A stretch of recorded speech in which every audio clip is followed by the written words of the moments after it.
যারা নতুন, যারা কাতারে ফুড ডেলিভারি করতে চান তাদের জন্য ভিডিওটা বিশেষ করে আমি আজকে আপনাদেরকে দেখাচ্ছি হচ্ছে কীভাবে আপনি একটা ডেলিভারি পিক আপ করবেন। হ্যাঁ, সো অ্যাটলিস্ট আপনার অ্যাপসে হচ্ছে যে আমি ওটা যেহেতু দেখাচ্ছি পরবর্তী ভিডিওতে দেখাবো।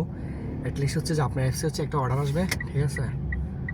অর্ডারটা আসার পর আপনি অর্ডারটা রিসিভ করবেন। অলরেডি আমি অর্ডার রিসিভ করে ফেলছি, আপনাকে দেখানো সম্ভব হচ্ছে না। সো আমি দোকান শপে যাচ্ছি, আপনার সাথে থাকুন কীভাবে অর্ডার নিতে হয়, কী বলতে হয় দেখেন। সো আমি অর্ডারটা রিসিভ করার পর আমার যে দোকানের লোকেশনে চলে আসছে, যেটা দেখুন যে হচ্ছে কীভাবে আমি একটা অর্ডার রিসিভ করি আর কীভাবে অর্ডারটা আমি পিক আপ। সো আমি চলে আসছি হচ্ছে যে আমার লোকেশন অনুযায়ী চলে আসছে। এখন দোকানটা আমার বাইর করতে হবে। সাপোজ আমি দোকানটা চিনি না, সো আমি নিজেও চিনি, আমি নতুন। হচ্ছে যে আমার এখানে শো করতেছে যে দোকানটা কোথায়, কোন সাইডে। সো অ্যাটলিস্ট আমি দোকান ইনসাইড অথবা সাইডে অথবা আশেপাশে কোথাও আমার গাড়িটা আপনাকে পার্কিং করবেন। দেখা হচ্ছে যে এখানে হচ্ছে যে আমার দোকান নাম হচ্ছে যে সামস পাস্তা পিৎজা।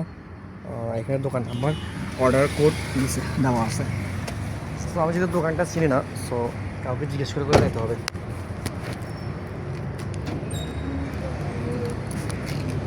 তো আমি আসলে দোকানটার সামনে আসছি, বলতে পারতাম না, নামটা খেয়াল করিনি। দিস অলরেডি আমি এখানে অর্ডারটা পিক আপ করবো। This order number 1073 ready.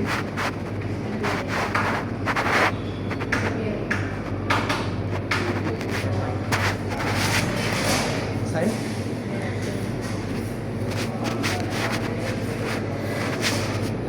কথা বলতে বলতে কিন্তু অর্ডারটা নিয়ে নিয়েছি, পিৎজা ছিল একটা অর্ডার। সো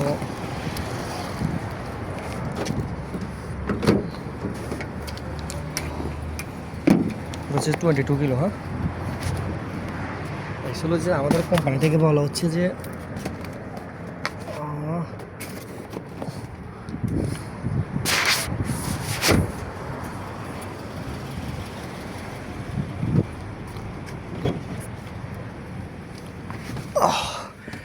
সো রাত বাজে হচ্ছে যে 1:40 পিৎজা।